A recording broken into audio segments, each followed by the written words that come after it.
Terve! Nyt tässä on taas meidän soitto-ohjelma. Soita ja voita.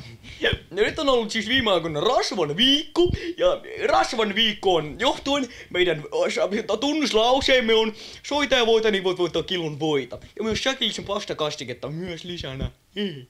No niin. Ja mennään sen ensimmäisen kilpailuun. Tässä on, haitimme eläintä, iso 40 metriä korkea tämmönen peto, joka on harmaa, isot korvat, semmonen iso kärsä ja se on elefantin synonyymi. Noin. Ja sitten jatketaan noin. Ja nyt kun tässä on mennyt 7,5 tuntia on mennyt jo, niin valitsamme lisää vihjeitä ja valitsamme näitä kirjaimia tänne alle nyt. Noin.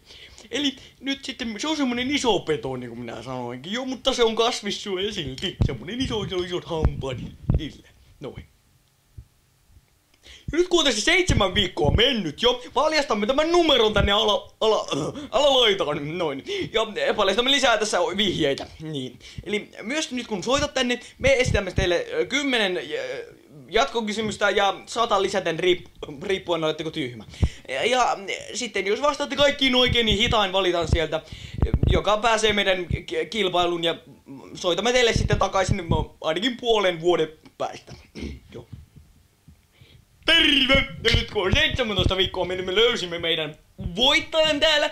Hänellä oli vastaus muuten kestänyt tommoset 2,5 viikkoa vastata niihin meidän 400 lisäkysymykseen. Hän oli aika tyhmä muuta. Ja voimme nyt paljastaa vastauksen, tai hän itse sen paljastaa tietenkin siitä. No niin, linjalla onko? Leena? Leena, onko siellä linjalla? Leena? Leena Nikkilä pitäisi olla tuolta Savon korvesta. Terve! Terve!